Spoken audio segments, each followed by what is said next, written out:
Olá, gente! Eu sou a Janine e você está no canal Arqueologando. E hoje eu vou falar sobre como era a caça dos Neandertais. Então, bora dali?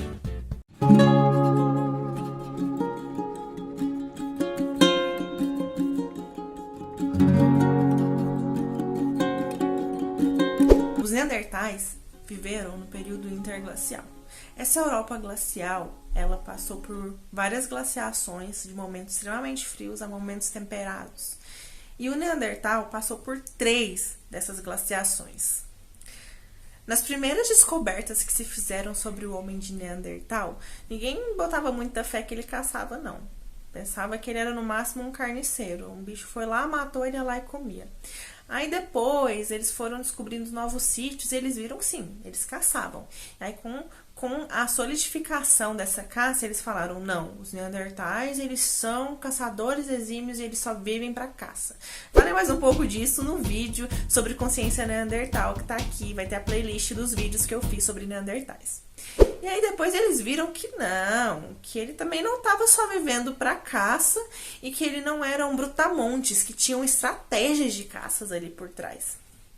Essas estratégias, ela é conhecida como caça especializada, que é quando você escolhe um nicho de caça que você vai ter e aí você se remolda para caçar isso. Por exemplo, se você for caçar coelho, você vai fazer um tipo de caça que vai demandar um tanto de pessoas diferente de caçar um mamute, vai demandar um objeto diferente de caçar um mamute e vai demandar uma quantidade diferente. Então você tem que ver aonde que está a quantidade de coelho, enfim, isso é caça especializada, quando você se prepara para caçar um tipo de animal. Um exemplo que eu vou dar para vocês sobre essa caça especializada é que quando eu falo de caça especializada, isso não está ligado a só o momento da caça, o momento que eles vão lá bater o animal. Isso também está ligado aos preparativos.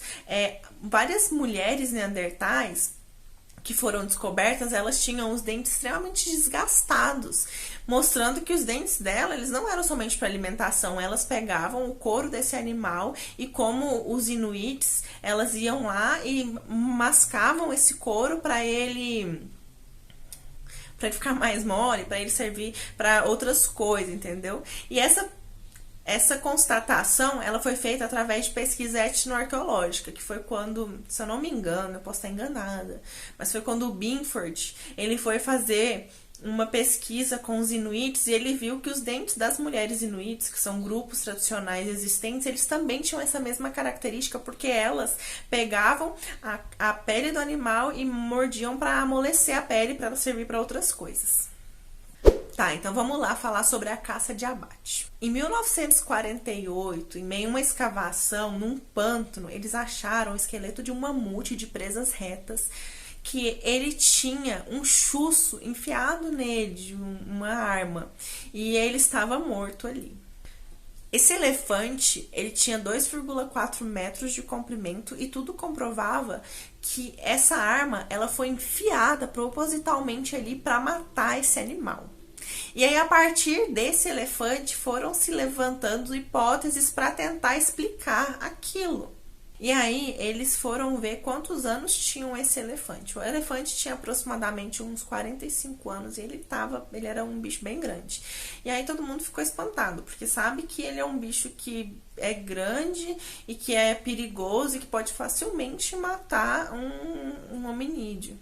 E aí, para explicar como que esses homo neandertalenses abateram um animal tão grande, foi levantada a hipótese de que eles envenenavam as suas armas. Só que isso não foi muito aceito, porque não tinha vestígios de veneno nessa arma, e o animal daquele tamanho precisaria de um número de veneno extremamente grande, a arma não era tão grande, então não foi muito aceito essa possibilidade de envenenamento. Nesse caso.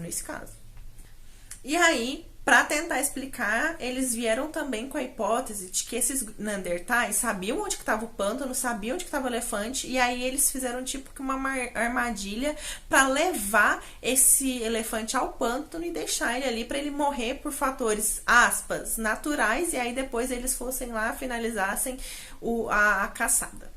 E aí, com essa hipótese, que ela foi bem aceita, eles viram que não se tratava só de um carniceiro. Eles viram que era sim um caçador que tinha estratégias para essa caça. E aí, a partir desse elefante, foram aparecendo mais evidências sobre essas caças. E aí, eles foram analisar esse objeto que estava dentro do elefante. Eles viram que ela era feita por um galho de teixo, que foi um galho extremamente selecionado para aquilo, que era um galho de alta resistência.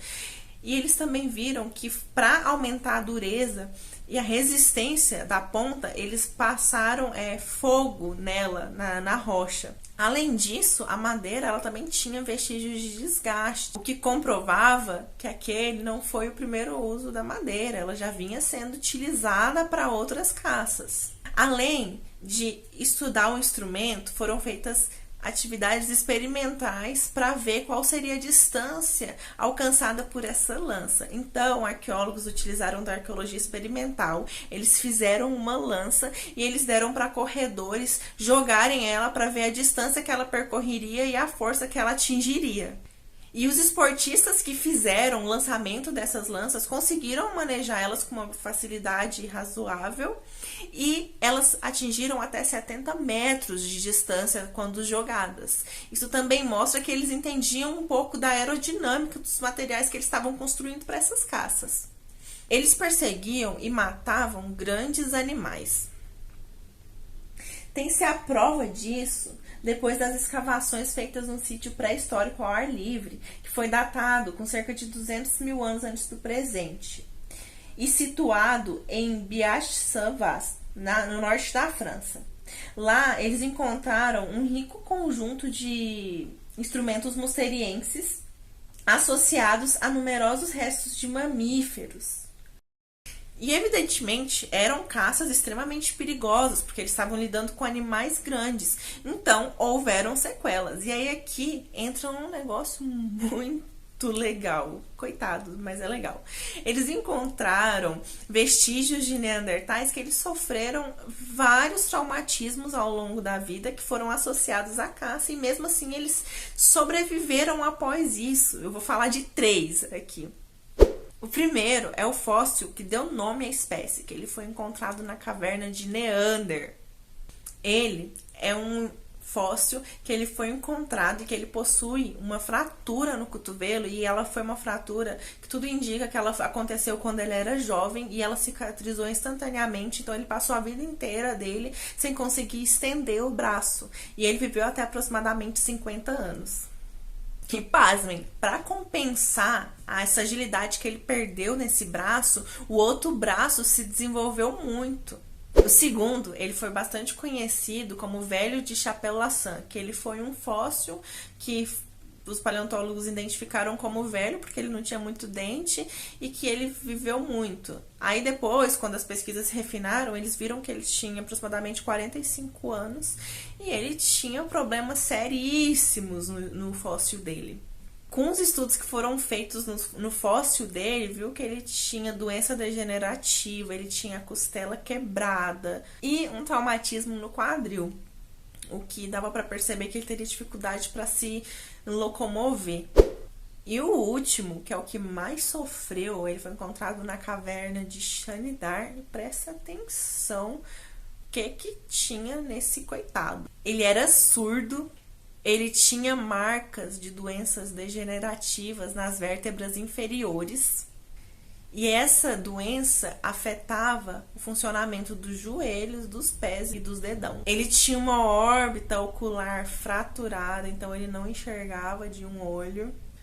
Ele tinha perdido o antebraço direito. E mesmo assim, esse indivíduo cego, com dificuldade de andar, com um braço faltando, sobreviveu até aproximadamente 40 anos. E isso prova que os neandertais eles tinham hábitos de cuidar dos seus queridos, dos seus entes, as pessoas do mesmo clã, porque uma pessoa dessa não teria sobrevivido numa pré-história glacial. E isso diz muito sobre como era a sororidade nesses grupos, porque não foram casos isolados e não foram doenças depois da morte, foram doenças que eles adquiriram enquanto vivos. E aqui a gente acaba nosso rolezinho pelos neandertais. Espero que vocês tenham gostado. Dê seu likezinho e até o próximo vídeo.